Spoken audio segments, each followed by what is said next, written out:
বাঙালির পুজো পুজো তো আর শেষই হয় না। সেই দুর্গা পুজো থেকে নিয়ে চলে এলো বছরের শেষ মরশুম, মানে কার্তিক পুজোর মরশুমে। আর কার্তিক পুজো মানে হুগলি জেলার বাঁশবেড়িয়া। তো হে গাইস, ওয়েলকাম ব্যাক। আমি রুমা, সঙ্গে আছো তোমরা। চলে এসেছি আজকে বাঁশবেড়িয়াতে কার্তিক পুজোর পরিক্রমা করতে। বাঁশবেড়িয়া কিন্তু বিভিন্নভাবে পৌঁছানো যায়। হাওড়া থেকে কাটোয়া লোকাল ধরে তোমরা ডাইরেক্ট বাঁশবেড়িয়া স্টেশনে নামতে পারো, যেটি হচ্ছে ব্যান্ডেলের পরের স্টেশন, অথবা কল্যাণী থেকে কিন্তু ম্যাজিক ভ্যান করেও বাঁশবেড়িয়া পৌঁছাতে পারো। অন্যভাবে হালিশহর থেকে খেয়াঘাট পার হয়েও বাঁশবেড়িয়া আসতে পারো। আমি শুরু করলাম বাঁশবেড়িয়া স্টেশন থেকে, আর এখান থেকে তোমরা পায়ে হেঁটে কি কি প্যান্ডেল দেখতে পাবে সেগুলোই থাকবে এই ভিডিওতে। বাঁশবেড়িয়া স্টেশন থেকে বাইরে বেরোলেই প্রথম যে পুজোটি নজরে পড়বে সেটি হলো স্টেশন বাজার ব্যবসায়ী সমিতির পুজো। আর এবারে তাদের ভাবনা একটি বরফ আবৃত পাহাড়। দিনের বেলা এই বরফের রং শ্বেতশুভ্র থাকলেও রাতের বেলা কিন্তু নীল আলোতে মুড়ে হয়ে উঠেছে একেবারে ঝকঝকে নীলাভ। কার্তিক পুজো উপলক্ষে বাঁশবেড়িয়া শহর কিন্তু মুড়ে গেছে আলোতে। স্টেশন বাজারের পুজোটা ছাড়িয়ে ডান দিকে এগোলেই কিছু দূরে নজরে পড়বে আরেকটি বিখ্যাত পুজো।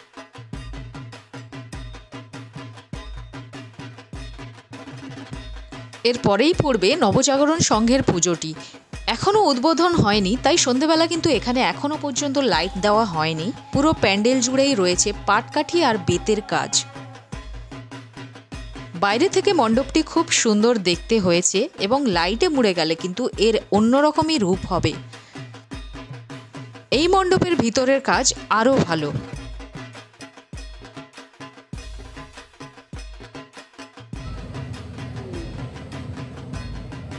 পুরো প্যান্ডেলটা পাটকাঠি, বেত আর এরকম ঝুড়ি দিয়ে দেখো ওপর থেকে এরকম সুন্দরভাবে বানানো হয়েছে। এবং মেন যে পোর্শনটা মাঝখানে, এখানে কিন্তু কিছু লাইটিংয়ের কাজ থাকবে।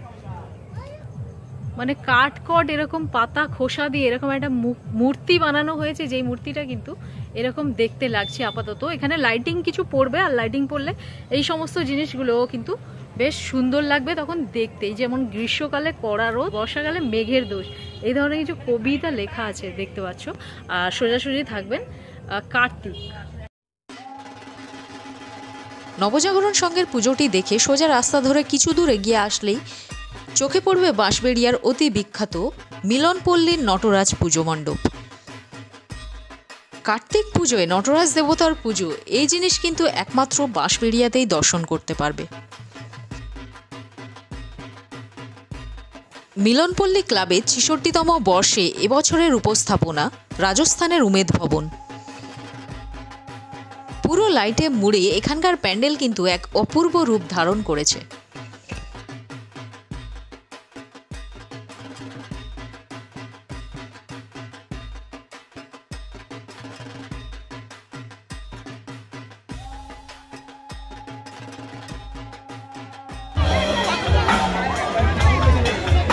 দেখি ভাই লাইভ হনুমান। আজ উদ্বোধন উপলক্ষে এই মণ্ডপে ছিল ফ্রিতে ফুচকা খাওয়ানোর ব্যবস্থা, তাই ভিড়ও কিন্তু ছিল চোখে পড়ার মতো।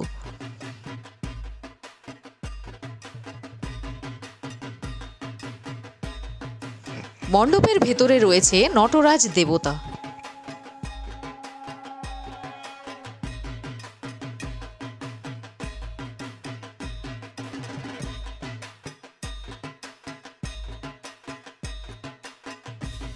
মণ্ডপের ভেতরের অংশ জুড়ে রয়েছে নানান দেবদেবী সহ মানুষের হাতে তৈরি বিভিন্ন প্রতিকৃতি। মাঝখানে আসনে বিরাজমান প্রভু নটরাজ রয়েছেন, একধারে রাধাকৃষ্ণ আর অন্য ধারে গৌর নিতাই। এবার চলে এসেছি ঘোষপাড়া রবীন্দ্র সংঘের পূজা মণ্ডপের সামনে, আর এই বছরে তাদের ভাবনা বৃন্দাবনের চন্দ্রোদয় মন্দির। দেখতে পাচ্ছ মণ্ডপ কিন্তু একেবারে আলোতে মুড়েই গেছে, কিন্তু ভেতরে এখনো উদ্বোধন হয়নি। এই মণ্ডপের ভিতরে রয়েছে রাধাকৃষ্ণ, যেটা পর্দার বাইরে থেকে কিন্তু কিছুটা দর্শন করতে পেরেছি।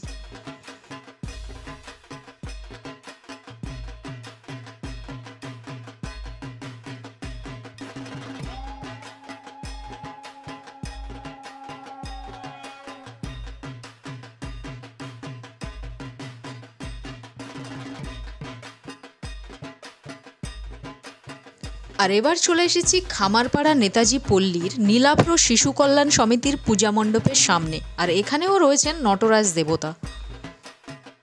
আর কিছু দূর এগোলেই নজরে পড়বে আরও একটি প্যান্ডেল। আর এখানে পূজিত হচ্ছেন মা সন্তোষী। মানে বিষয়টি কিন্তু আমার কাছে একদমই নতুন। কার্তিক পুজোর প্যান্ডেলে পূজিত হচ্ছেন মা সন্তোষী, ভারী অভিনব ব্যাপার।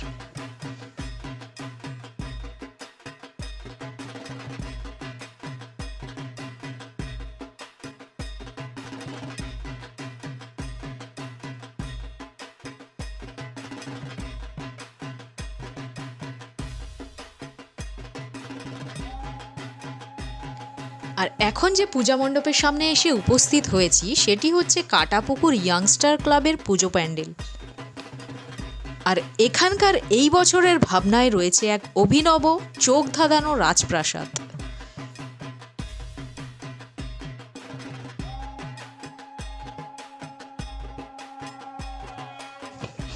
পুরো প্যান্ডেলের কাজ মুগ্ধ করবেই করবে, রয়েছে নিখুঁত শিল্পীদের হাতের কাজ। এই প্যান্ডেলের রয়েছে টোটাল 3টি অংশ, একটি বাইরের অংশ, একটি মধ্যেকার অংশ এবং সবশেষের অংশে রয়েছেন মা তারা। অসম্ভব এই সুন্দর সুন্দর প্যান্ডেল এবং ঠাকুরগুলি তোমরা দর্শন করতে পারবে আগামী 19শে নভেম্বর পর্যন্ত।